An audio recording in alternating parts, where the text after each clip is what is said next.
Good morning all. ചാനലിലേക്ക് ഏവർക്കും സ്വാഗതം. നമ്മൾ ഇന്നലെ ഡിസ്കസ് ചെയ്തത് ഷെയർസും ഡിബെഞ്ചറും. എന്താണ് ഷെയർ, എന്താണ് ഡിബെഞ്ചർ എന്നുള്ളതിൻ്റെ ആയിരുന്നു.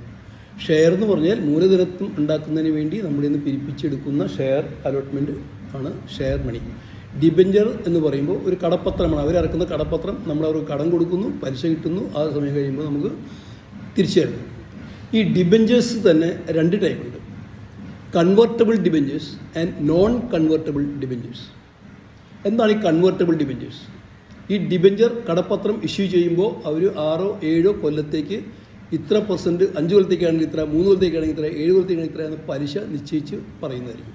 ഈ പലിശ നിങ്ങൾക്ക് 3-ാം മാസമോ 6 മാസമോ 1 കൊല്ലം കഴിയുമ്പോൾ ഒന്നിച്ചു എന്ന് പറഞ്ഞാൽ 5-6 നിങ്ങൾ തിരഞ്ഞെടുക്കുന്ന പീരീഡ് കഴിയുമ്പോൾ മുതലും പലിശകളും ഒന്നിച്ച് തരും. ഈ രണ്ട് കേസിലും അങ്ങനെയാണ്. കൺവേർട്ടബിളും നോൺ കൺവേർട്ടബിളും. ഈ കൺവേർട്ടബിൾ എന്ന് പറഞ്ഞാൽ നിങ്ങളുടെ കാലാവധി കഴിയുമ്പോൾ ഈ എമൗണ്ട്, ഡിബെഞ്ചറിൻ്റെ എമൗണ്ട് ഷെയർ ആയിട്ട് അവർ കൺവേർട്ട് ചെയ്ത് കമ്പനിയുടെ ഷെയർസ് നിങ്ങൾക്ക് തരും. അത് ഫുള്ളി കൺവേർട്ടബിൾ ഉണ്ടാവും, പാർട്ട്ലി ഉണ്ടാവും. അത് പെർസെൻറ്റേജ് പറയും, ഇത്ര % ഷെയർ ആകും, ഇത്ര % ഡിബെഞ്ചർ ആക്കും. നോൺ കൺവേർട്ടബിൾ ഉണ്ട്, അത് കൺവേർട്ട് ചെയ്യാനേ പറ്റത്തില്ല. ആ പറയുന്ന പീരീഡ് കഴിയുമ്പോൾ ഈ എമൗണ്ട് നിങ്ങൾക്ക് തിരിച്ചു തരും. അതാണ് നോൺ കൺവേർട്ടബിൾ ഷെയർസ്.